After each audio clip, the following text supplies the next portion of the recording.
안녕하세요, 윤쌤입니다. 자, 오늘 시간에는 공중보건학 감염병의 진단 기준에서 기생충과 관련된 내용들을 요약 정리를 할게요. 자, 기생충 관련 감염병은 우리 교과서 104페이지에 나와 있는 내용이니 참고하시면 되겠고요. 자, 먼저 우리 책에 보시면 이 기생충 여러분, 기생충은 글씨 색을 바꿀게요. 기생충은 팀으로 나눌게요. 팀이 우리 첫 번째 흡충이라고 나와 있죠. 흡충팀. 그 다음에 책을 넘겨보시면 107페이지에 2번 선충팀, 선충류라고 되어 있어요. 그 다음에 책을 또 넘겨보시면 111페이지에 3번 조충류 해서 조충팀, 이렇게 해서 세 팀으로 나뉘어요.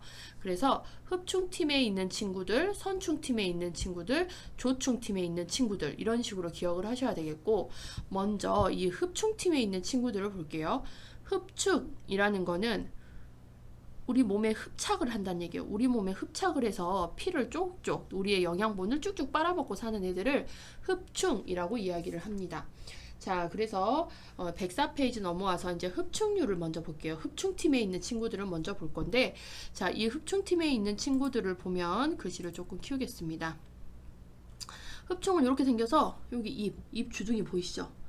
입이 딱 흡착하게 생겼어요. 그래서 우리 신체의 어떤 장기에 붙어서 우리의 영양분을 쭉쭉쭉 빨아먹고 사는 아이가 흡충입니다.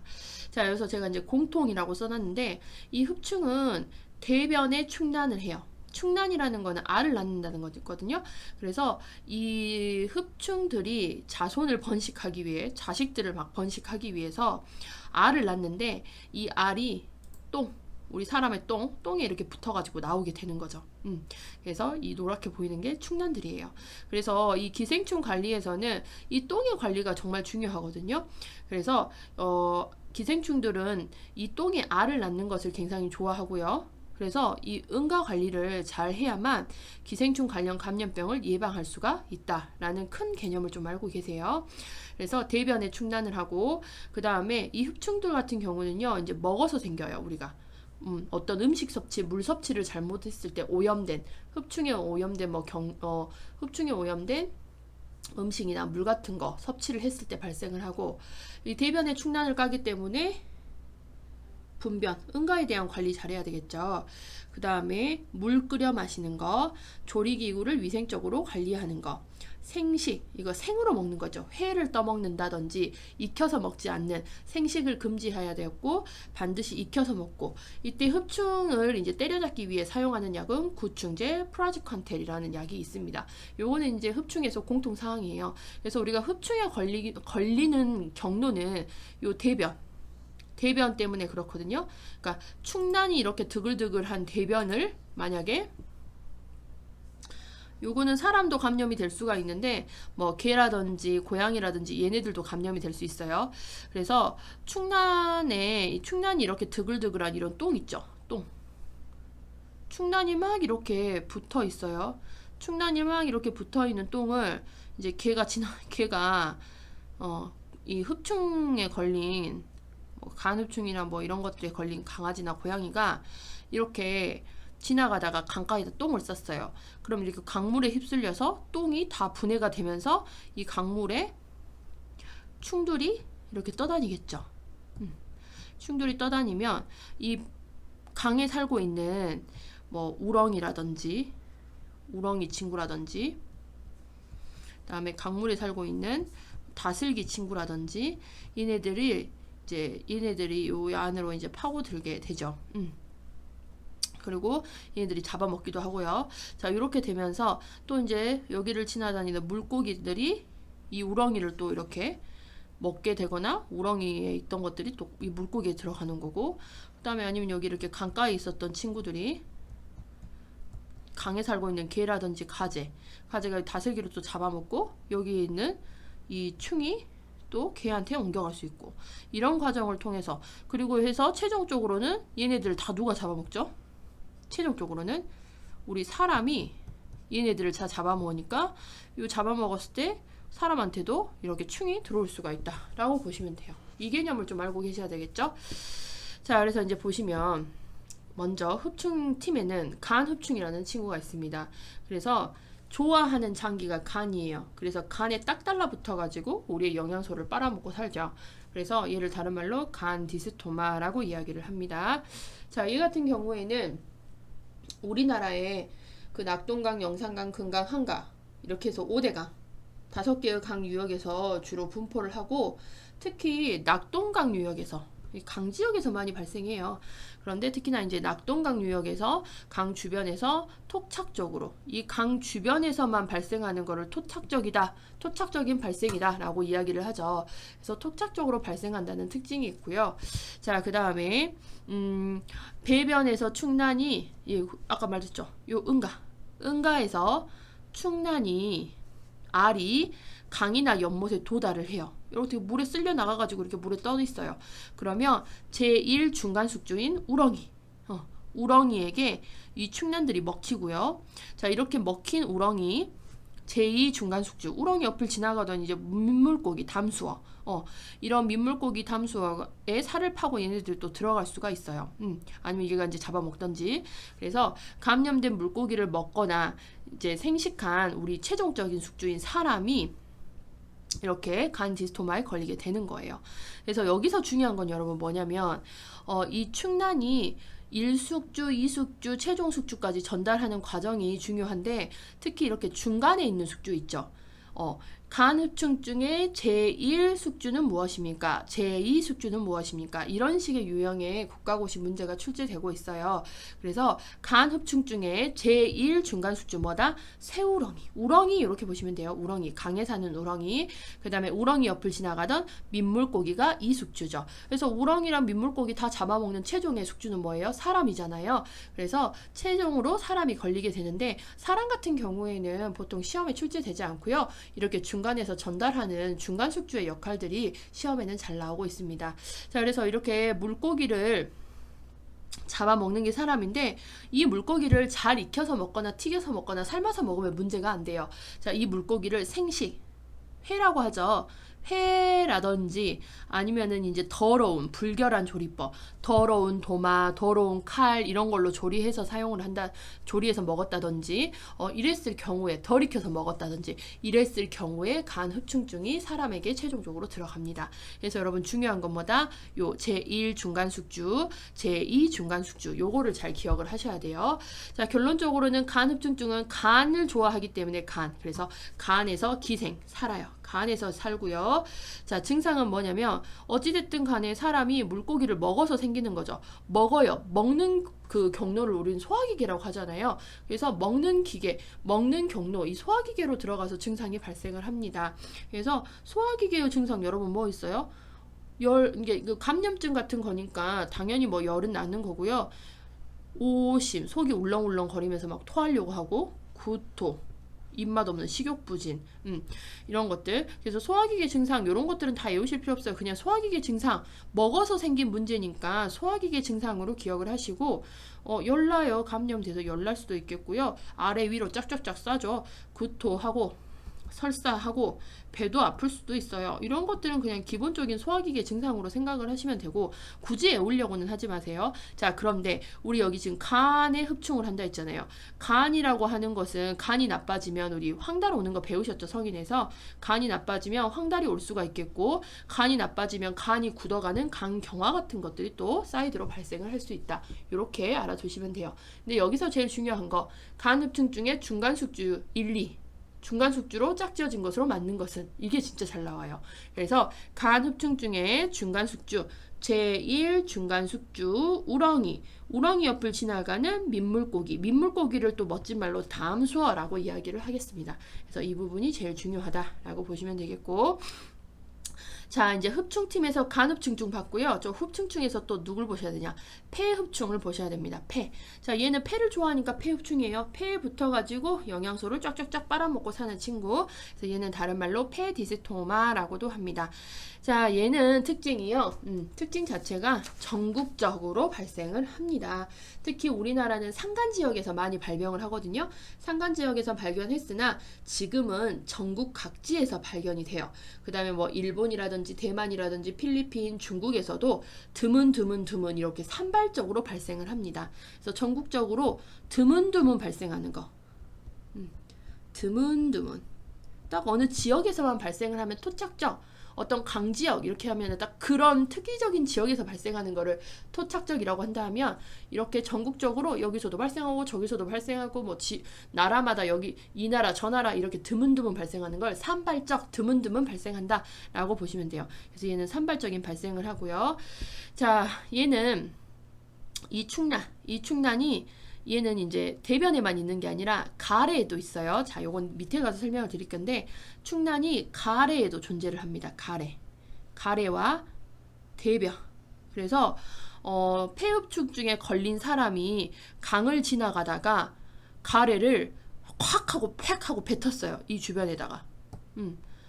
그 폐흡충증에 걸린 사람이 여기다가 가래를 확 뱉었잖아요. 강가 주변에다. 그러면 이 가래 안에 있던 폐흡충증의 충난들이 또 물에 쓸려가면서 이 안으로 들어가서 또 문제가 되겠죠. 자, 그래서 충난, 이 폐흡충증의 충난은 가래와 대변 두 경로예요. 가래 기억하세요. 밑에서 다시 설명드릴게요. 자, 가래와 대변으로 탈출하여 강이나 연못에 도달해서, 자, 여기도 일숙주, 이숙주가 있어요. 자, 일숙주는 우렁이랑 좀 비슷한 친구죠. 우렁이 친구 다슬기. 자, 요 다슬기에게 이제 먹힙니다. 자, 그래서 다슬기에 있던 것들이 제2 중간 숙주인 이 다슬기 옆을 지나가던 개와 가재.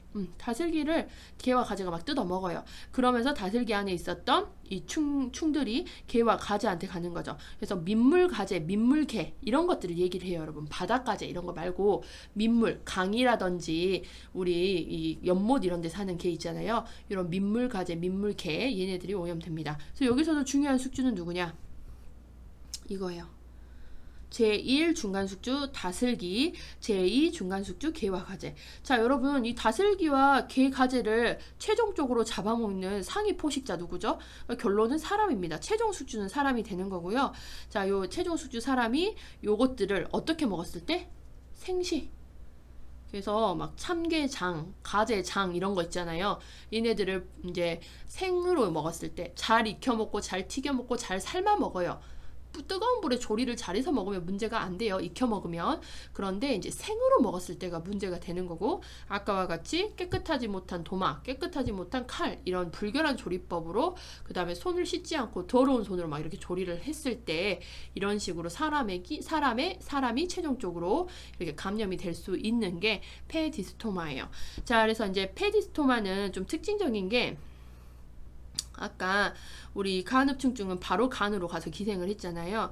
그런데 이제 폐흡충증 같은 경우는 처음에 이제 요런 것들을 먹어요. 소화기계로 들어가니까 소장으로 갔다가, 먼저 이제 기생충들이 소장으로 갔다가 소장은 내가 살 곳이 아닌 것 같아 하면서 그림으로 좀 그리면 이렇게 여기가 횡격막, 그 밑으로 뭐 대장도 있고 소장도 있고 이렇게 장들이 꾸불꾸불 있어요.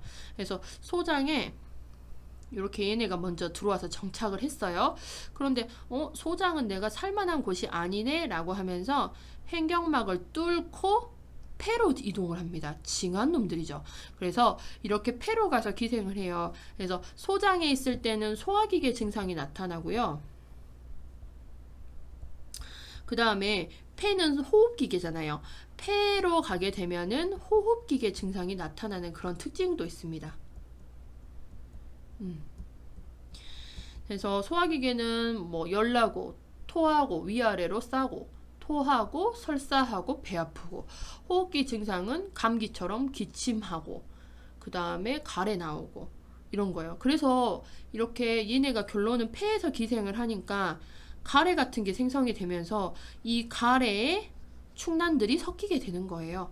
그래서 가래를 탈출해서 강이나 연못에 도달해가지고 또 하는 거죠. 그래서 여기가 가래가 나오는 겁니다. 그래서 폐흡충증은 소장으로 갔다가 최종적으로는 폐로 가서 폐에서 기생을 하기 때문에 폐흡충증이라고 얘기를 하고요. 자, 밑에 써놨죠. 소장에서 기생 시 소화기계 증상, 복통, 구토, 설사 등이 나타나고, 자 여기 중요 폐에서 기생 시 호흡기계 증상, 기침, 가래, 객혈 같은 것들이 나타나면서 엑스레이를 딱 찍어요. 가슴 사진, 흉부 엑스레이상 폐결핵과 유사한 형태를 보여요. 폐결핵의 사진을 찍잖아요. 그러면 이렇게 폐에다가 이렇게 동그란 모양의 그런 사진이 나타나거든요. 폐결핵만의 특징적인 거. 그런데 요거 폐흡충증도 얘네들이 폐에 들어가서 이렇게 동그랗게 집을 짓고 살기 때문에 요 폐결핵 엑스레이와 폐흡충증에 걸린 사람의 엑스레이가 이렇게 좀 유사한 형태를 보이는 경우가 있어서 구별을 해야 되는 그런 경우도 있습니다. 자, 그 다음에 흡충팀에 또 하나 있는 게 장흡충증이에요. 근데 얘는 솔직히 시험 빈도는 굉장히 낮고 안 나올 가능성도 높고요. 얘는 최근에 개정이 돼가지고 이 내용 자체가 좀 바뀌었어요.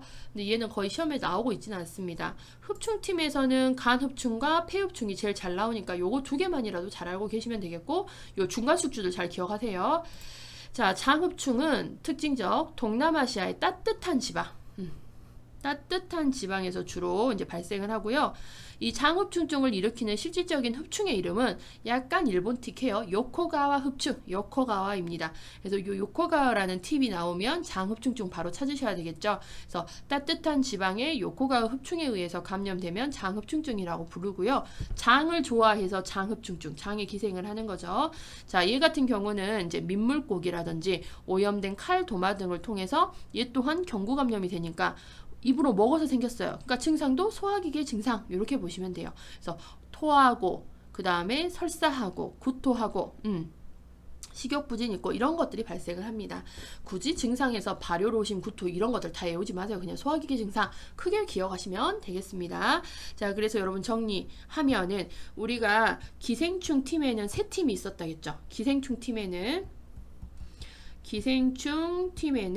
세 팀이 있었어요. 그 중에서 우리 무슨 팀 했죠? 입이 이렇게 O자 모양으로 생겨서 입을 쭉 대고 나의 어떤 것들을 쭉쭉쭉 빨아먹는 흡충, 흡충팀. 자, 이 흡충팀에는 간디스토마, 간흡충, 간디스토마, 그 다음에 폐를 좋아하는 폐흡충, 그 다음에 장을 좋아하는 장흡충이 있는데 특히나 간폐흡충, 요 디스토마, 얘네들이 국가고시 빈도가 높습니다. 자, 얘네들에서 시험 문제 주로 나오는 거 뭐였죠? 중간 숙주. 요것들. 자, 요것들이 중요했고요. 그 다음에 얘네들이 이제 걸리기 위해서 가장 중요한 건 뭐였냐? 원인이 되는 거. 똥, 가래. 요런 것들 관리 잘 하셔라. 어디에 쓸려 나가지 않게? 물이라든지, 그 다음에 물이니까 뭐 강, 호수, 이런 데로 이 똥가래가 휩쓸려 나가지 않게 관리 잘 하셔라 라는 거예요. 자, 그래서 여기 공통사항을 다시 한번 보시면 흡충은 대변에다가 알을 까죠. 그렇기 때문에 이 똥에 대한 관리를 굉장히 잘 하셔야 돼요. 강가라든지 호수라든지 이런 것들에 똥이 이제 섞여 나가지 않게 조심하셔야 되겠고, 그 다음에 이제 먹는 것들 때문에 생기니까 이제 경구 감염이라고 얘기를 하고요. 그 다음에 물이 오염됐어요. 그러면 이 물 그냥 퍼서 마시면 안 되죠. 물 반드시 끓여 먹어야 된다는 거. 그 다음에 조리기구 위생적으로 관리를 하셔야 되죠. 먹는 것에 대한 감염이면 이 먹는 것을 조리하는 조리기구에 대한 관리도 굉장히 잘 하셔야 되겠고, 그 다음에 이제 이걸 먹을 때 조리를 잘해서 먹어야 돼요. 분명히 익혀서 먹고 생으로 먹는 거는 금지하시고요. 그 다음에 얘네들을 박멸할 수 있는 약, 얘를 때려잡을 수 있는 약은 구충제, 프라지칸텔이라는 약이 있다라고 보시면 되겠습니다. 자, 그 다음에 설명을 드리셔야 될 거는, 자, 팀에는 아까 흡충팀 먼저 설명드렸어요. 자, 그 다음에 이제 2번이 선충팀입니다. 선충팀. 자, 선충, 이렇게 선 모양으로 길게 생겼다 해서 선충이라고 이야기를 하는데, 자, 이 선충팀의 공통사항을 보시면, 자, 얘가 발생하는 원인도 요 똥과 관련됐어요. 똥. 그 다음에 똥에 붙어 싸는 파리, 똥파리. 그 다음에 우리 손으로 똥 같은 거 닦죠. 그쵸? 손으로 휴지에다가 톤 이렇게 해가지고 똥 닦잖아요. 근데 이거 제대로 응가 닦고 나서 손 씻지 않으면 거기서 이제 또 원인 모를 그런 것들이 손에 묻어 있을 수도 있겠고, 그 다음에 오염된 채소, 오염된 야채가 왜 문제냐? 우리 요 대변, 분변 같은 것들을 우리 비료로 사용하는 경우 있잖아요. 그래서 분변에 관련된 이 비료가 채소라든지 야채에 묻어 있는데 이네들을 깨끗하게 씻어서 먹지 않으면 이게 또 문제가 될 수가 있어요. 그래서 이것도 입으로 들어가는 경구감염이라고 보시면 되겠습니다. 자, 그래서 선충팀에는 편충, 해충, 요충, 그 다음에 마지막에 구충이 있어요. 편해요구 이렇게 기억하세요. 선충팀은 편회요구 요 4명 기억을 하시면 되겠습니다. 자, 먼저 선충팀의 편충을 먼저 볼게요. 편충은 크게 시험에 잘 나오지는 않아요. 기생장소만 잘 기억하세요. 편충은 어디서 기생을 하는 걸 좋아하냐? 맹장. 대장의 시작 부분 있죠. 대장의 시작 부분이 맹장에서 기생을 한다. 요거 정도만 알고 계시면 되겠고, 자, 이 선충들을 때려잡는 대표적인 약은 알벤다졸이라는 약이 있습니다. 많이 들어보셨죠? 알벤다졸. 자, 그 다음에 해충입니다. 자, 회충도 뭐 크게 시험에는 자주 나온 친구는 아니에요. 그런데 우리 회충, 구충 이런 것들은 굉장히 많이 들어보셨을 거예요. 회충과 구충은 우리가 굉장히 많이 들어봤거든요. 이유는 뭐냐? 회충이 우리나라에서 가장 감염력이 높기 때문에 회충약 먹어요. 회충약. 봄에 회충약 먹어요. 너 회충약 먹었니? 막 이런 얘기를 해요. 회충약이라고 불리는 이유가 그만큼 우리나라에 회충의 감염률이 높기 때문에 회충이라는 약, 그러니까 알벤다졸 같은 건데 회충약이라고 이제 흔히 얘기를 합니다. 그래서 우리나라에서 가장 감염률이 높았기 때문에 여러분들이 많이 들어보신 이름 중에 하나가 회충일 거예요. 아니면 회충약, 구충약 이런 식으로 이야기를 해요. 자, 그래서 가장 높은 감염률, 우리나라에서 가장 높은 감염률의 특징이 있고요. 그 다음에 이 선충팀에서 가장 커요. 선충팀에서 가장 크다는 특징. 가장 높은 감염률, 가장 크다는 특징이 있습니다. 자, 그 다음에 요 회충은요. 자, 기생 장소가 보세요. 결론은 장인데 처음에 장으로 갔다가 얘가 처음에는 장 먹어서 들어가니까 장으로 갔다가 다시 한번 장을 뚫고 아니 장에서 이제 혈액을 타고 막 돌아다니다가 폐로 가요. 그 다음에 폐로 갔다가 최종적으로는 소장에서 기생을 합니다. 왔다리 갔다리 왔다리 갔다리 줏대 없이 왔다리 갔다리 하는 애들이 장폐, 장 이렇게 해서 왔다리 갔다리 하는 애가 회충이에요. 그래서 이리 갔다 저리 갔다 해가지고 어디 한 군데에 처음에는 자리 잡지 못하고 장으로 갔다 폐로 갔다 장으로 가서 최종적으로 소장에 기생하는 애가 회충입니다. 그래서 여기 장으로 갔을 때는 소화기계 증상 나타나고 폐로 갔을 때는 호흡기계 증상이 나타나죠. 그래서 호흡기계 증상에서 만약에 이제 폐에 이 회충이 머물러 있을 때는 호흡기계 증상이 나타나는데 회충성, 회충 때문에 생기는 폐렴이 나타날 수 있다라고 되어 있네요. 자, 치료는 공통적으로 알벤다졸로 하고 있습니다. 그래서 회충은 가장 높은 감염률, 가장 크다. 선충 중에 가장 커요. 선충 중에 가장 크고 그 다음에 장으로 갔다 폐로 갔다 장으로 가니까 장에서는 소화기계 증상, 폐로 갔을 때는 호흡기계 증상으로 회충 때문에 생긴 폐렴 같은 증상들이 나타난다라고 보시면 되겠어요. 자, 그 다음에 국가고시 시험 빈도의 제일 높은 선충팀에서 제일 중요하고 제일 잘 나오는 친구 요충입니다. 자, 얘는 시험에 정말 잘 나옵니다. 화살표 1호 국가고시에 진짜 잘 나왔던 애예요. 요충. 자, 요충은 자, 키워드 이런 것들 잘 기억하세요. 자, 기생 장소는 똥구 항문이죠. 항문 위쪽에 여기가 직장, 응가가 머무는 길을 직장이라 하거든요. 자, 이 직장에 기생을 해요. 직장에서 기생을 하다가, 그래서 직장에서 기생을 하고, 직장 내에서 기생하다가, 자, 한밤중에 얘네들이 지네 새끼들을 번식시키기 위해서 직장에 살던 놈들이 스물스물 내려와서 똥구로 나와요. 그래서 한밤중에 항문, 똥구 주위에다가 산란을 합니다. 그래서 똥구가 이렇게 있잖아요, 여러분. 이게 똥구가 있으면 여기로 요충이 틱 튀어나와가지고 여기다가 알을 감씨 모양만한 이런 감씨앗처럼 생긴 알이 있어요. 이 씨앗을 여기다가 엄청나게 알을 까놓고 들어가거든요. 여기다 알을 까요. 똥구 주변에다가. 항문에다 산란. 요거 기억하세요. 그래서 요충에서 키워드 항문. 항문에 산란을 하고요. 자, 얘네들이 언제 산란을 하냐면 사람이 활동하는 시간에 지네들이 기어 나와가지고 산란을 하면 지네들 죽을 수 있잖아요. 그래서 사람이 자는 시간에 똥꾸로 기어 나와가지고 응가가 아니라 알을 낳는 거예요. 그래서 보통 이 알 낳는 시간이 새벽이라고 보시면 되겠고, 그렇기 때문에 우리 보통 그 닭이 알 낳으면 닭이 보통 새벽에 알을 낳잖아요. 그러면 아침 일찍 일어나서 신선한 계란을 이렇게 탁 가져와서 먹잖아요. 그쵸? 그것처럼 얘네들을 진단 검사를 하기 위해서는 신선한 알이 막 있는 이른 새벽에 그 환자가 기상을 하고 나서 바로 직후에 이 신선한 알을 바로 채취를 하셔야 돼요. 그래서 진단은 이른 새벽에 기상 직후 똥구에 있는 요 알들을 수집을 합니다. 그리고 똥 싸기 전에, 아침에 배변하기 전에 항문 주위에서 이네들을 이렇게 긁어 모아가지고 항문 주위 도말법으로 진단을 합니다. 그래서 이른 새벽에 기상 직후에 한다는 거 기억을 하세요. 왜냐? 신선한 알을 채취를 해야 되기 때문에. 이렇게 생각을 하시면 돼요.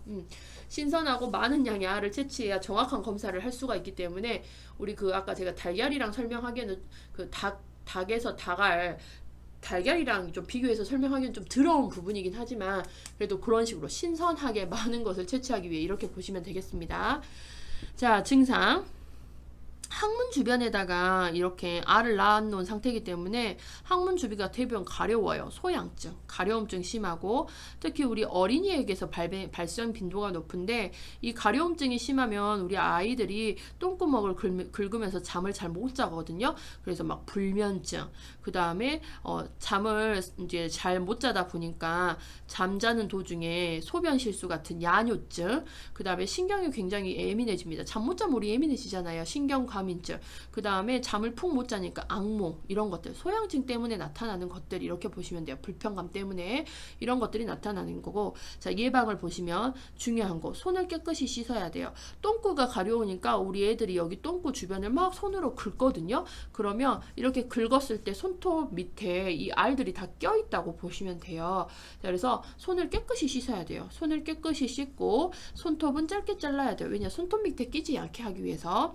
자, 그 다음에 어린이의 경우에는 꼭 끼는 팬티를 입고, 꼭 끼는 팬티를 왜 입냐면 헐렁헐렁한 팬티를 입잖아요.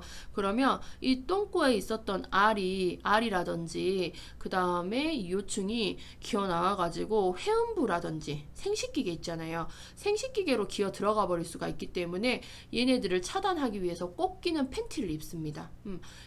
남자들의 고추라든지 여성의 회음부 같은 곳들에 이렇게 이동을 해버릴 수 있기 때문에 꼭 끼는 팬티를 입어서 얘네들이 이동을 막아주는 거고요.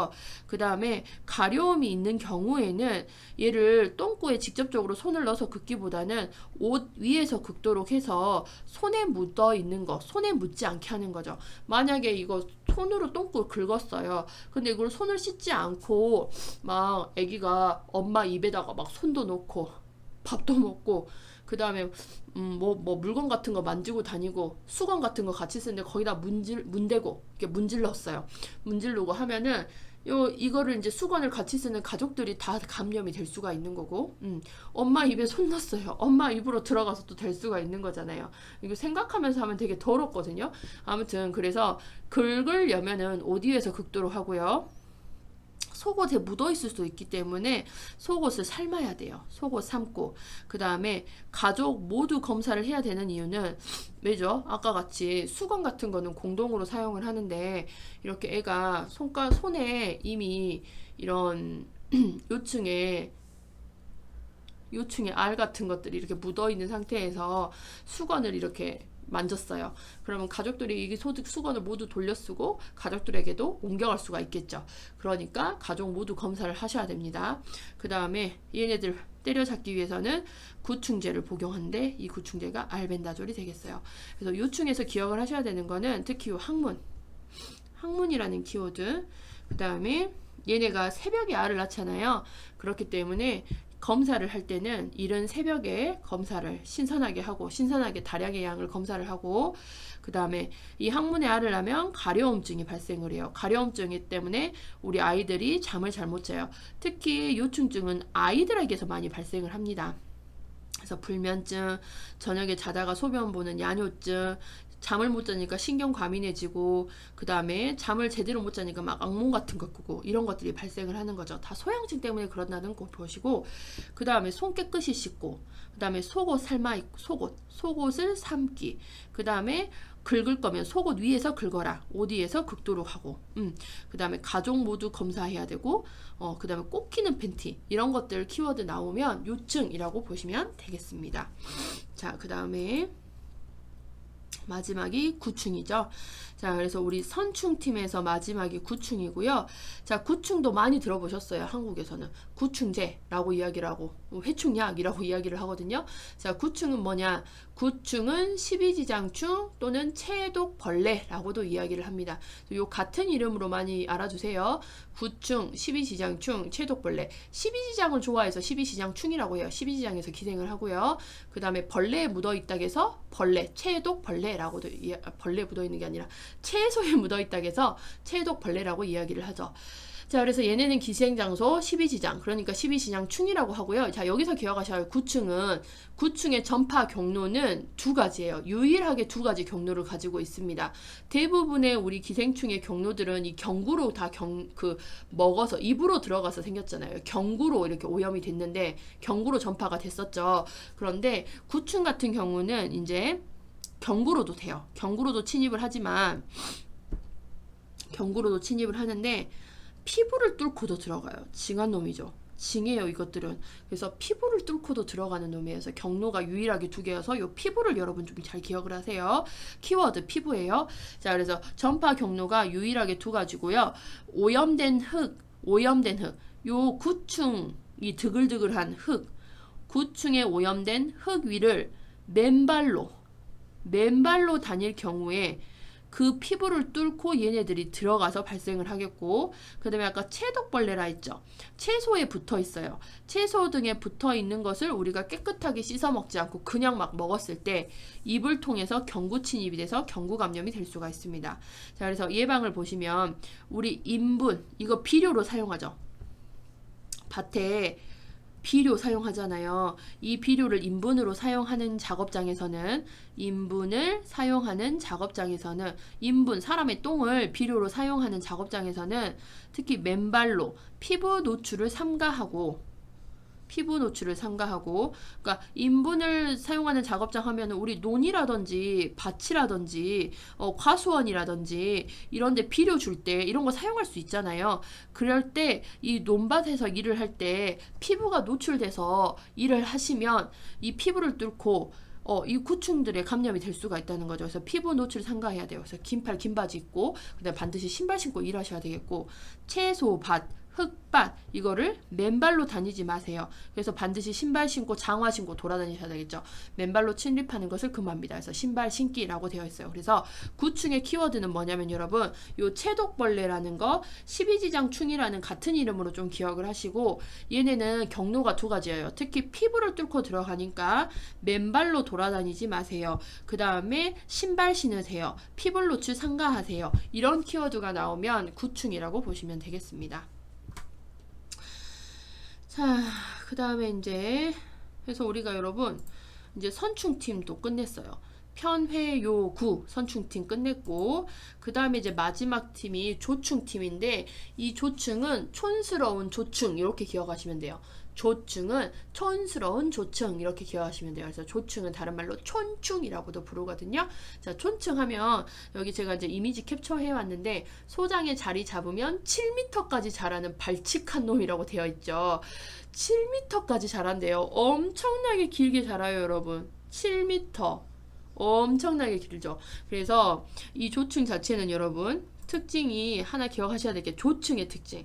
조충은 기생충 중에 제일 커요. 기생충 중 제일 크다. 그래서 우리가 기생충의 팀에는 흡충, 흡착돼서 사는 흡충과, 그 다음에 선충, 조충 이렇게 있었잖아요. 촌충이라고 하는 요거. 얘네들 중에 제일 큰 놈이 누굽니까? 라고 물어보면 제일 큰 놈 7m까지 자라는 촌스러운 7m까지 자라는 촌스러운 촌충 조충이 제일 큽니다. 라고 보시면 돼요. 그래서 기생충 중에서 제일 크다. 요걸 기억을 하세요. 그래서 7m까지 자라요. 어마어마하게 자랍니다. 7m까지. 징그럽죠. 생각해보면. 자, 그래서 조충에서는 주로 문제가 어떤 것들이 출제가 되냐면요. 국가고시는 솔직히 잘 나오지는 않아요. 그런데 만약에 나온다 하면 원인이 되는 식품군을 물어볼 거예요. 원인이 되는 식품군. 우리 지금 문제은행에서 이 문제를 다루고 있거든요. 그래서 조충에서는 주로 문제 출제 시, 국가고시 문제 출제 시 이 원인이 되는 식품군을 많이 물어보기 때문에 이 식품군만 제가 설명하고 끝낼게요. 자, 그래서 이렇게 조충, 촌스러운 조충은 종류가 이제 조충팀에는 유구조충, 무구조충, 광절열두조충, 아시아 촌충 이렇게 해서 얘네들로 나뉘어져 있어요.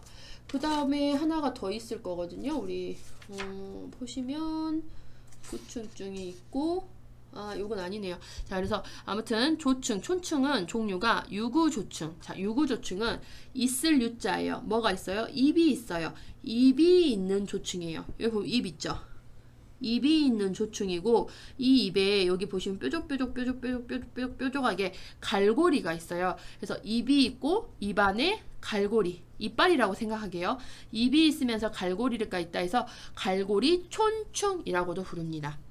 그래서 입이 있는데 입 안에 갈고리가 있는 촌충, 유구조충, 갈고리 촌충이라고 부르고요. 그 다음 밑에 보시면 무구라는 거는 없을 무자, 입이 없다는 거예요. 그래서 입이 이렇게 이게 그 촌충의 머리라고 했을 때 입 자체가 없어요. 그러면 입 자체가 없으니까 이빨도 없겠죠. 그래서 그냥 밋밋해요. 밋밋하다 해서 민자, 민촌층이라고 부릅니다. 무구조층은 민촌층이라고 불러요. 그 다음에 이제 광절열두조층은 광자, 넓은 마디가 광절, 넓은 마디가 12개가 있다 해서 광절열두조충이에요. 징그러워요. 12개까지는 제가 못 그리겠고 아무튼 이렇게 넓은 마디가 12개 있다 해서 광절열두조충이라고 해서 긴 촌충이라고도 또 부르긴 한데 뭐 요까지 중요하지는 않고요. 그 다음에 또 아시아 촌충 이런 식으로 나눠져 있습니다. 아시아 촌충, 아시아 조충, 아시아 촌충이라고 해도 되고요. 우리 책에는 그래도 조충이라 나왔으니까 아시아 조충 이렇게 볼게요. 자, 그러면 얘는 유구조충이 우리가 걸리려면 어떤 것들을 잘못 먹었을 때, 어떤 식품을 잘못 먹었을 때 걸리느냐? 돼지고기를 잘못 먹게 되면 유구조충에 걸리게 되겠습니다. 돼지고기 잘못 먹었어요. 유구고충. 자, 그 다음에 소고기. 무구조충은 소고기를 잘못 먹었을 때 발생을 해요. 돼지고기 잘못 익혀 먹으면 유구조충, 소고기를 잘못 익혀 먹으면 무구조충, 그 다음에 물고기를 갖다가 잘못 익혀 먹으면 광절열두조충, 그 다음에 돼지의 간이라든지 돼지의 내장 있죠. 이 내장 장기, 돼지의 간, 돼지의 내장, 돼지의 내장을 잘못 먹게 되거나 생으로 먹게 되면 아시아 조충이 걸릴 수 있겠습니다. 그래서 종류와 특히 이 문제가 되는 식품에 대해서 여러분들이 잘 기억을 하고 계시면 돼요. 근데 이 부분은 솔직히 시험 출제가 잘 되고 있는 부분은 아니세요. 자, 중요한 거. 여기서 이제 뭐 그나마 시험에 뭐가 제일 잘 나와요? 라고 물어보면은 시험에서는 간흡충과 폐흡충이 거의 뭐 원탑을 차지할 만큼 제일 잘 나왔다라고 보면 되는데 이제 뭐 이번 해의 시험에서는 어떤 것들이 나올지는 예상은 할 수는 없습니다. 왜냐? 경우의 수가 너무 많잖아요. 솔직히 우리 책에. 그래서 우리가 이제 기생충으로 발생할 수 있는 친구들은 이렇게 해서 좀 기억을 해두시면 되겠습니다. 자, 문제풀이 해드릴게요. 문제풀이는 우리 문제집 497페이지에 237번부터 260번까지 해당되는 문제입니다. 자, 먼저 237번. 우리나라에서 낙동강, 한강 등 5대강 유역에서 주로 분포하며 특히 낙동강 유역의 주민들에게 발생률이 높은 기생충 질환으로 옳은 것은. 자, 여기서 여러분 강이라는 키워드가 나왔어요. 그래서 낙동강이라든지 어떤 강유역에 사는 사람들에게 발병률이 높은 기생충 질환은 간흡충증입니다. 자, 여러분 강에서 발생하는 간 질환, 강에서 발생하는 강에서 간, 이렇게 좀 기억을 하세요. 이응 빼면은 니은 비춰가지고 간이잖아요. 그래서 강이라는 특징적인 곳에서만 발생하니까 이거를 또 토착적이라고 이야기한다라고 했었죠. 자, 그다음에 238번. 자, 여기에 키워드 두 개 나옵니다. 우리나라 강유역. 자, 그러면 첫 번째 요거 생각해 볼 수 있겠죠? 간디스토마. 자, 그 다음에 민물고기. 자, 민물고기는 다른 말로 담수어라고 됐어요. 민물고기를 좀 멋진 말로 담수어. 그래서 이 두 가지 키워드. 그래서 간흡충증 같은 경우는 강지역에 분포한 그 사람들에게 잘 걸리고요. 그 다음에 어떤 먹거리에 의해서 걸리느냐, 민물고기 담수어. 얘네들이 옮기는 거죠. 민물고기 담수어. 그래서 답은 이 3번 간디스토마가 되겠습니다. 자, 그 다음에 239번. 기생충 감염 관리 방법을 개선하기 위한 방안으로 옳지 않은 것은. 자, 여러분 이런 옳지 않은 것을 고르세요 라는 문제 나오면 거기다가 이렇게 가위표 치고 문제 풀이를 들어가셔야 돼요. 국가고시 보고 나오시면 우리 학생분들 하는 말이 옳지 않은 거 골랐어야 되는데 선생님 저 옳은 것으로 고르고 나왔어요 라는 경우가 굉장히 많거든요. 실질적으로 옳지 않은 문제 고르라고 하는데 옳은 것을 고르고 나오시는 케이스가 굉장히 많아요. 이거 너무 아깝잖아요. 그래서 옳지 않은 것 하면 가위표 치고 문제 풀이를 들어가셔야 실수하는 것을 막을 수가 있어요. 자, 옳지 않은 것은 1번 화학요법제를 개발한다. 기생충 감염 관리를 예방하기 위해서는요, 기생충을 때려잡을 수 있는 화학요법제를 개발을 하셔야 되겠죠. 요거는 맞아요. 육류의 유통 구조를 개선한다. 기생충이 감염되는 경로에는 특히 이런 먹거리를 유통하는 과정에서 잘 생기거든요. 특히 육류 같은 경우. 그래서 이런 것들을 위생적으로 유통할 수 있는 구조로 개선을 하셔야 감염병 중에 기생충 감염병을 또 예방을 할 수가 있겠죠. 그래서 뭐 물고기라든지 다 이런 먹는 것들에 의해서 최종적으로 사람에게 전달되기 때문에 이런 유통 구조 개선하셔야 되겠고, 특수지역의 풍토병 관리를 위한 행정당국의 특수관리 방안을 모색합니다. 그래서 풍토병, 토착병이라고 하는 이런 강지역에서 발생하는 것들 있잖아요. 강지역에서 주로 발생을 하니까 강지역을 관리하고 있는 행정당국의 특수관리 방안, 이쪽 지역에 살고 있는 사람을 관리하는 그 행정당국은 이때 이런 것들이 잘 유행을 하니 조심하십시오 라고 하는 예방 같은 것들, 교육 같은 것들, 그 다음에 TV 광고라든지 팜플렛이라든지 이런 것들을 통해서 우리 이 지역에 살고 있는 사람들이 기생충에 걸리지 않게 어떤 방안을 모색을 하셔야 되겠죠. 자, 4번. 기생충 관리 사업을 아동에게만 시행한다. 기생충이라는 거는 아동만 걸리는 게 아니라 모든 사람이 대상이 되기 때문에 아동에게만, 그래서 보통 뭐뭐만이라고 하면 거의 틀린 지문이기는 하는데, 자, 아무튼 틀렸어요. 모두에게 실시를 하셔야 되죠. 답은 4번입니다. 그래서 옳지 않은 거 4번이에요. 그 다음에 요거는 치료보다는 예방. 요것뿐만 아니라 우리 공중에서 말하고 있는 모든 감염병은 치료보다는 예방을 주력을 하고 있죠. 예방을 우선시해요. 공중에서 말하고자 하는 거는 예방을 얘기를 합니다. 자, 그 다음에 240번 보겠습니다. 지방적 발생의 특성을 가진 기생충 질환인 간디스토마의 제2 중간 숙주로 옳은 것은. 간디스토마의 제2 중간 숙주. 자, 간디스토마 같은 경우에는 간을 갖다가 간에서 기생을 하는데, 얘네들은 어떻게 해서 가느냐. 먼저 원인이 되는 거는 이 똥이 문제가 있었어요. 똥에 간흡충에 알들이 묻어 있죠. 그래서 이 응가의 간흡충의 알들이 이렇게 덕지 묻어 있는데, 이 똥이 뭐 강이나 연못에 이렇게 도달을 했어요. 그러면 강물에 씻겨서 막 똥이 이렇게 부서지겠죠. 그러면 이 알들이 이제 강에 막 떠다니기 시작하는 거죠. 떠다니면서 간흡충 중에 충란을 좋아하는 우렁이가 얘네를 잡아먹어요. 그러면 이 우렁이 옆을 지나가던 민물고기가 접촉이 되면서 또 민물고기 살을 파고 들어가서 또 기생을 하는 거죠. 그래서 중간 숙주인 우렁이, 그 다음에 물고기, 요거를 좀 기억을 하셔야 돼요. 자, 그래서 제2 중간 숙주 뭐였어요? 간디스토마의 제2 중간 숙주는 민물고기예요. 1숙주는 동그라미 2번의 우렁이고요. 여기서는 이숙지를 물어봤잖아요. 그래서 여기는 민물고기 담수어. 답은 4번이 되겠습니다. 자, 241번. 민물고기를 통해 감염되며 대변 검사에 의한 충남 검사로 확인되는 기생충 질환으로 옳은 것은 민물고기라는 키워드 나왔어요. 그러면 간흡충증 생각하셔야 되겠죠? 답은 3번. 그래서 민물고기를 통해서 감염이 되고요. 얘네들은 똥이 문제가 됐기 때문에 검사도 똥으로 합니다. 그래서 대변 검사, 충남 검사 확인되죠. 자, 그다음에 242번. 기생충 질환의 전파 경로로서 그 연결이 올바른 것은 이렇게 되어 있거든요. 자, 여기 보시면은 이제 뭐 편충 나와 있고 유구조충도 나와 있는데 먼저 답은 3번이에요. 간디스토마, 제1 중간숙주인 우렁이, 그 다음에 제2 중간숙주인 민물고기 담수어에 의해서 이렇게 전파가 되는 거죠. 답은 3번이 되겠습니다. 2번 볼게요, 여러분. 2번에 유구조충이 문제가 되는 식품이 있었어요. 돼지고기유, 돼지유. 해서 돼지고기 먹어서 걸렸어요. 해서 유구조충. 돼지. 자, 그 다음에 4번에 보시면 회충증은 피부를 뚫고 침입을 한다 라고 되어 있는데, 우리가 피부를 뚫고 들어가는 정말 독한 놈 한 놈이 누구였냐? 십이지장충, 체독벌레라고 하는 얘네가 피부를 뚫고 침입을 하죠. 십이지장충, 체독벌레라고 하는 거.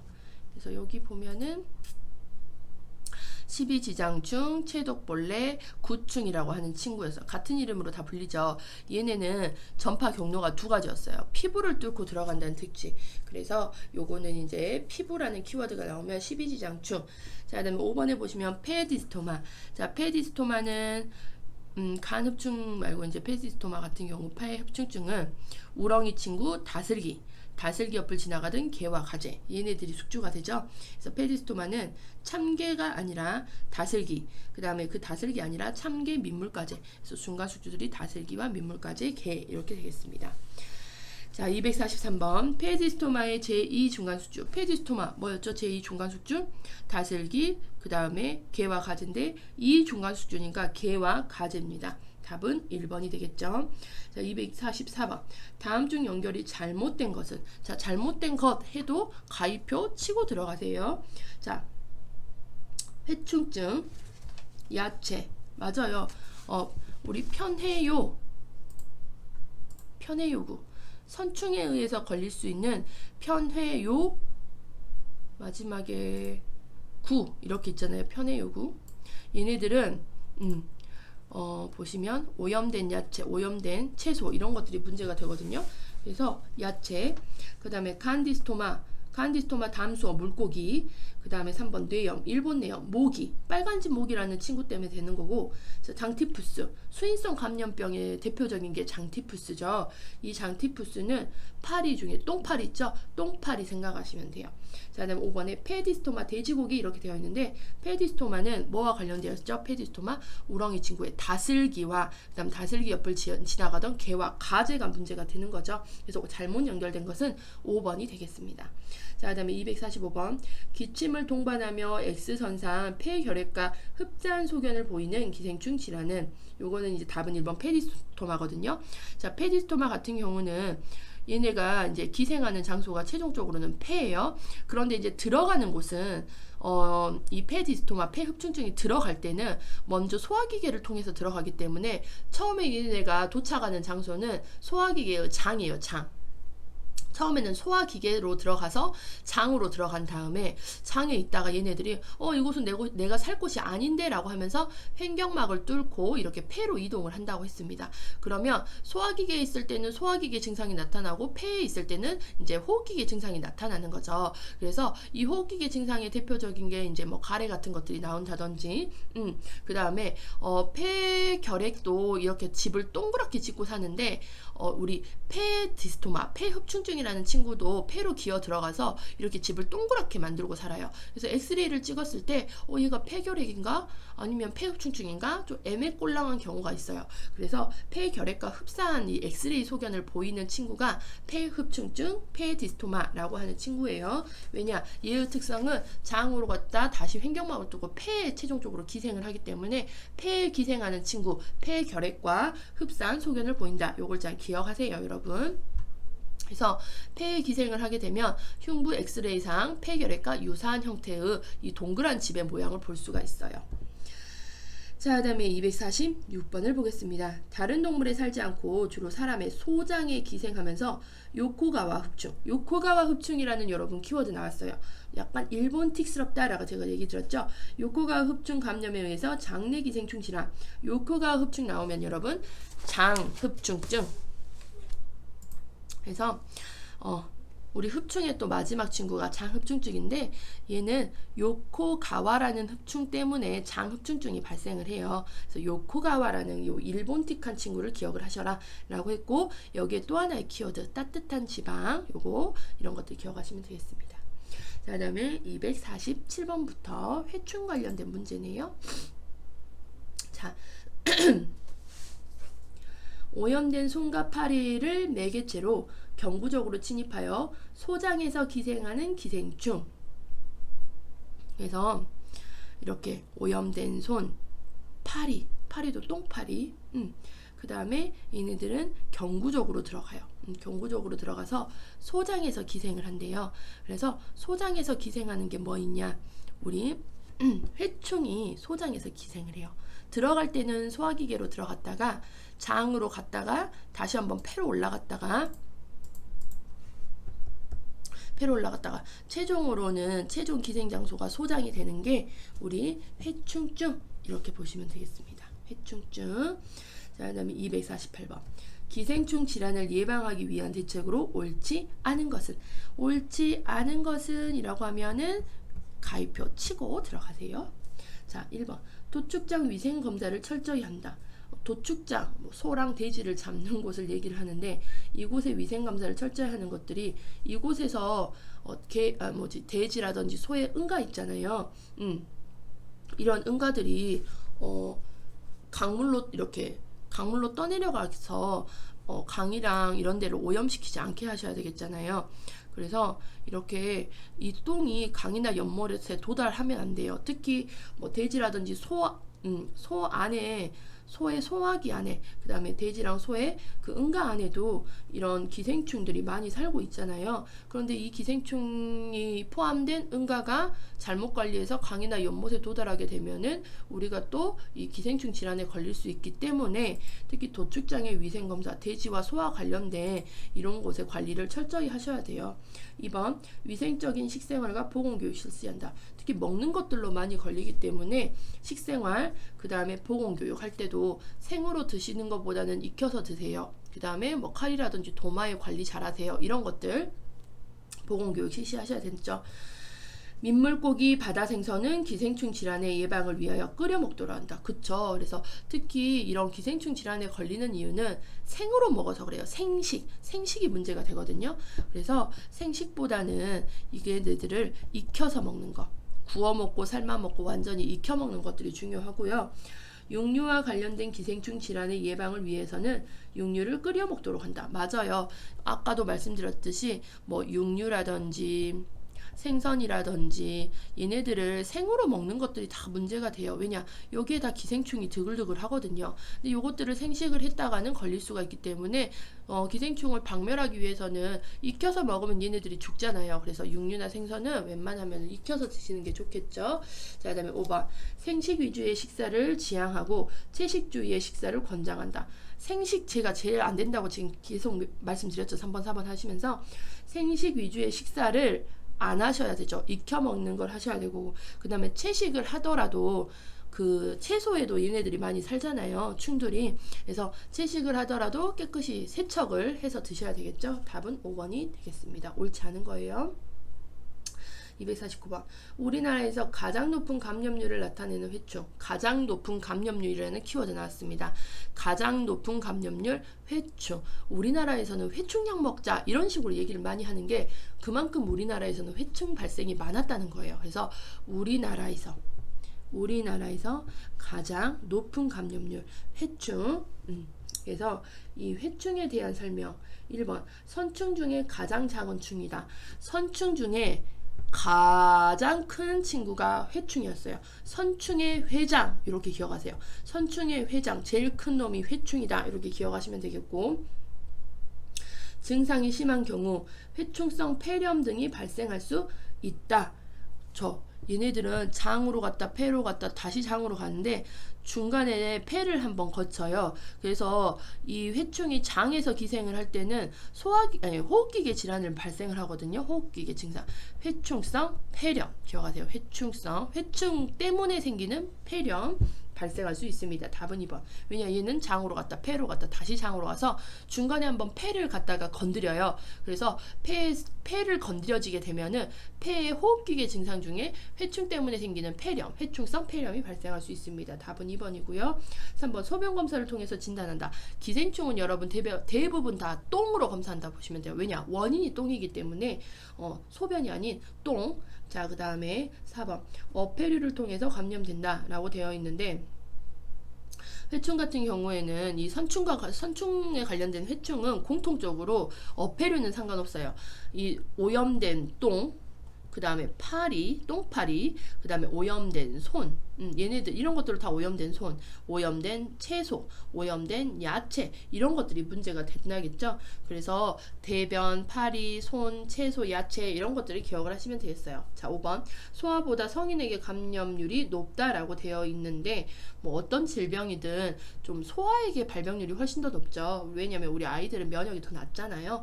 그래서 소아보다는 옳은 것은 소아보다는 성인에게 감염률이 높다. 소아에게 훨씬 더 감염률이 높습니다. 그래서 소아에게 더욱더 뭐 감염률은 높고요. 그 다음에 도시보다는 농촌의 감염이 높고 이렇게 보시면 되겠습니다.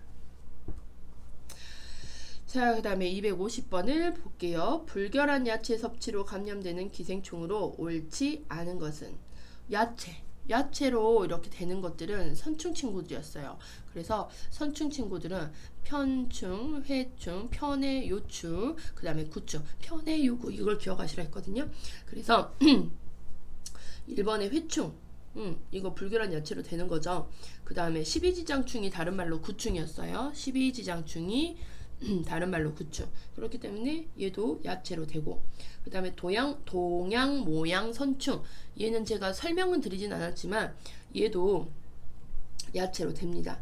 그 다음에 편충 그래서 편충 그래서 편의 요구 요거 얘네들은 선충류고 얘네들은 보통 야채로 인해서 걸려요. 근데 민촌증이라고 하는 민촌충 얘를 다른 말로 민자 입이 없어요. 그래서 무구 조충이라고 부르는 친구들은 소고기를 잘못 먹었을 때 걸리는 친구들입니다. 자, 그다음에 251번 우리 국가고시 비중에 제일 높은 요층에 관련된 문제가 쭉 나와 있어요. 자, 251번 가족이라는 집단 일원에 쉽게 감염되기 때문에 집단 구충을 실시해야 되는 기생충 질환. 가족 집단에 관련된 거는 요충입니다, 여러분. 답은 3번이죠, 요충. 그래서 여기 보시면 특히 가족에게 모두 검사를 해야 된다라고 되어 있어요. 그래서 키워드 자체가 가족, 그 다음에 집단, 모두 이런 것들이 나오면 요충 생각을 하세요. 요충은 한번 발생하면 집단적으로 발생을 할 수 있거든요. 자, 252번. 자, 252번 보시면 수태성충 이런 거 몰라도 되고 항문이라는 키워드 나왔고요. 그 다음에 항문 주위에 나와서 알을 깐대요. 항문에 산란을 한다. 요것만 봐도 답은 이미 다 정해졌거든요. 뭐죠? 항문으로 주위에 나와서 자기네들의 알을 까는 것은 요충증이었습니다. 그래서 이렇게 알을 똥꼬 있는 데다가 까놓기 때문에 소양강 가려움증이 나타나고 이 가려움증 때문에 잠을 잘 못 자요. 그래서 수면장애 잠을 잘 못 자다가 소변까지 실수하는 야뇨증을 초래해서 어린이에게 흔한 기생충 질환 요충증이 되겠습니다. 253번 소아의 직장에서 발견되어 직장 똥꼬 바로 위가 직장이라고 했죠. 자, 직장에서 발견되어 요충증의 간으로 오는 것은 자, 손톱을 길게 자른다가 아니라 긁어대기 때문에 손톱이 길면 안 돼요. 그래서 손톱을 짧게 자르셔야 되겠고 끼지 않는 팬티를 입는다가 아니라 꼭 끼는 팬티를 입혀주셔서 똥꼬에서 다른 부위로 번지지 않게 해주셔야 되겠죠. 그 다음에 3번 용변 후와 식전에 비누와 물로 손을 씻는다. 손 세척 굉장히 중요합니다. 손 씻기 잘 하셔야 돼요. 답은 3번이 되겠어요. 자, 흙이 위험함으로 신발을 신도록 한다. 요 흙이라는 키워드 나오면 여러분 구충 생각하셔야 되거든요. 흙과 관련된 거는 구충이에요. 구충. 오염된 오염된 흙을 맨발로 밟아서 그 맨발에 피부를 뚫고 들어가는 게 구충입니다. 그래서 흙이 위험하다라고 하면은 체독벌레, 십이지장충, 구충 생각하시면 되겠고, 가려움증이 있을 때는 직접 긁는 게 아니라 직접 긁게 되면 손이라든지 손톱 밑에 다 들어가기 때문에 긁긴 긁더라도 만약에 가려움증이 있은 경우 어디에서 긁도록 한다라고 되어 있죠. 답은 3번이죠. 254번. 자, 초등학교 1학년 유아가 항문이 가렵다고 한데요. 항문이라는 거 나왔으면 이거 게임 끝난 거예요. 자, 항문이 가렵다 해서 긁어대고 그 주변이 이제 발적 종창 등이 보였어요. 어떤 감염병인가? 항문, 이 키워드 나오면 뭐죠? 요충이라고 보시면 되겠습니다. 자, 255번. 자, 여기서도 키워드 찾아보세요, 여러분. 항문과 회음부에 심한 소양증. 항문 소양증, 야간. 자, 이렇게 소양증이 심하니까 우리 아이들이 너무 신경이 예민해지고 잠을 잘 못 자고 잠자다가 소변을 봐버리는 야뇨증으로 잠을 설칠 수 있는 감염은 뭐죠? 요충이 되겠습니다. 자, 그다음에 256번. 요충증 진단을 위한 항문주의 동활법은 언제 실시하면 되는가? 신선하게 채취를 해야 되니까 얘네가 알을 낳는 기간이 새벽이라 했잖아요. 그래서 이른 새벽 기상 직후에 다량의 많은 이제 방금 막 낳은 따끈따끈한 알을 채취하셔야 되겠죠. 답은 5번이 되겠습니다. 거기다 하나 더 기억하실 거. 배변하기 전에. 자, 그다음에 257번. 충체의 흡혈로 인한 혈액 손실로 빈혈, 토식증이 일어나며 경구적으로 침입할 경우 체독증과 관련이 있는 기생충. 여러분, 체독증이라는 키워드 나왔어요. 체독증. 뭐죠 이거? 체독벌레, 십이지장충, 구충이었습니다. 자, 답은 2번이 되겠어요. 체독 키워드 기억하세요. 자, 258번. 자, 경구 또는 경피 감염으로 경피 감염 기억하시고, 경피 감염, 오염된 흙 위를 맨발로 걸었어요. 오염된 흙을 맨발로 걸었대요. 그래서 경피, 피부를 뚫고 들어가는 거예요. 자, 요거 기생충 뭐였죠? 십이지장충, 체독벌레라고 하는 구충이라고 보시면 되겠습니다. 답은 2번이고요.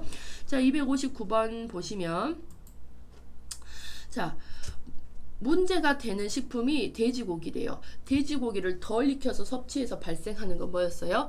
유구조충.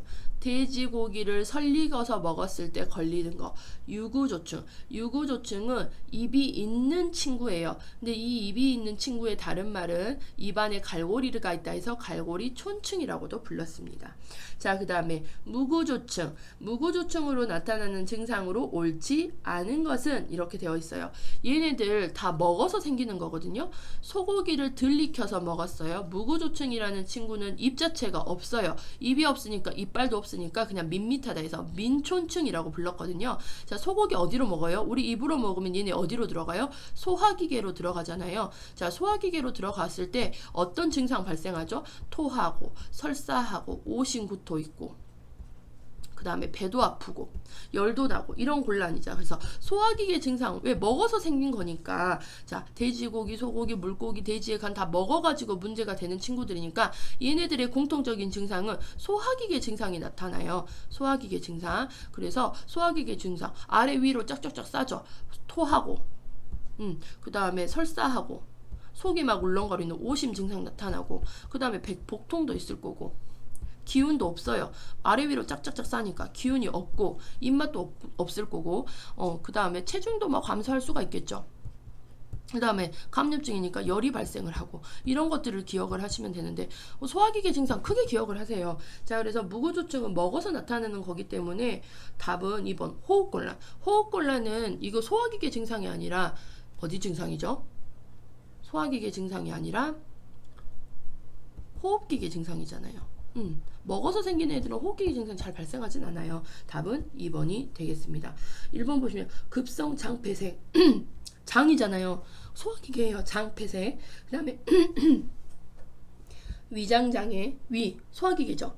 복통 나타났다 했죠. 그 다음에 담감염, 담. 요것도 간, 담, 췌 이거 다 소화기계잖아요. 그래서 답은 2번이 되겠습니다. 그 다음에 261번 좀 이거는 해버릴게요. 여러분 여기 보시면 점액성 혈변이라고 나왔거든요. 요 변을 보긴 하는데 점액성인 혈변, 그다음에 혈변, 이런 것들을 배설해서 복통을 동반하고, 그다음에 음료수 끓여 먹기, 물을 잘못 먹었을 때 걸리는 거고요. 그 다음에 똥 관리 잘못했을 때도 걸릴 수 있어요. 그 다음에 파리 같은 거, 똥파리 같은 거 관리 잘못하면 걸릴 수 있는 매개체를 관리해야 통해 예방하는 기생충이라. 얘는 이질이에요, 이질. 그래서 아메바 이질을 이야기를 하겠습니다. 4번, 2번. 특히 점액성 혈변, 아메바 이질. 262번까지 볼게요. 아메바성 이질에 대한 설명으로 옳은 것은 이렇게 되어 있습니다. 아메바 때문에 걸리는 이질. 특히 이 이질 같은 경우는 소화기계 증상으로 나타나는 거고요. 특히 음식, 물, 파리, 손위생이 잘 되지 않았을 때, 또 위생이 개판이 됐을 때 발생하는 것들이 이런 이질이거든요. 그래서 특히 이렇게 되면 이제 소화기계에 문제가 발생을 해서 설사하는데, 특히 설사가 점액이 섞여 있거나 뭐 혈이 섞여 있는 이런 점액성 설사, 혈변 설사 뭐 이런 식으로 할 수가 있어요. 그래서 소화기계 증상의 설사, 뭐 구토, 복통 이런 것들이 발생을 할 수 있겠고, 결론적으로는 이런 이질이 발생을 하지 않기 위해서는 음식 관리, 물 관리, 파리 관리, 손위생 이런 것들을 철저히 해주면 발생을 하지 않거든요. 자, 1번에 보시면 병원체는 파리에 의한 것이다 라고 되어 있는데, 병원체, 병을 일으키는 원인 아메바거든요. 이 아메바는 원충이에요. 원충. 원충의 한 종류가 아메바예요. 원충에 의해서 생기는 거고, 그 다음에 2번 온대와 한대에 많이 분포한다. 특히 이렇게 음식, 물, 파리 이런 것들에 의해서 발생하는 친구들은, 한대는 추운 곳인데 얘네들은 더운 곳에서 많이 발생해요. 열대, 아열대. 더운 곳. 자, 그 다음에 3번 식수를 끓여 마시며 분변의 관리를 위생적으로 한다. 이런 이질이 발생하는 거는 먹는 것들, 파리, 손 때문에 발생하니까 위생관리를 철저히 하게 되면 예방을 충분히 할 수 있죠. 답은 3번이 되겠습니다. 자, 담수어나 송어, 연어, 농어 등을 생식하지 않는다. 요거는 이제 물고기와는 관련성은 없고요. 주로 덜 익은 쇠고기, 요것도 관련이 없어요. 음식과 물 이런 것들의 위생관리가 잘 되지 않았을 때 발생하는 것들이 아메바성 이질이 되겠습니다.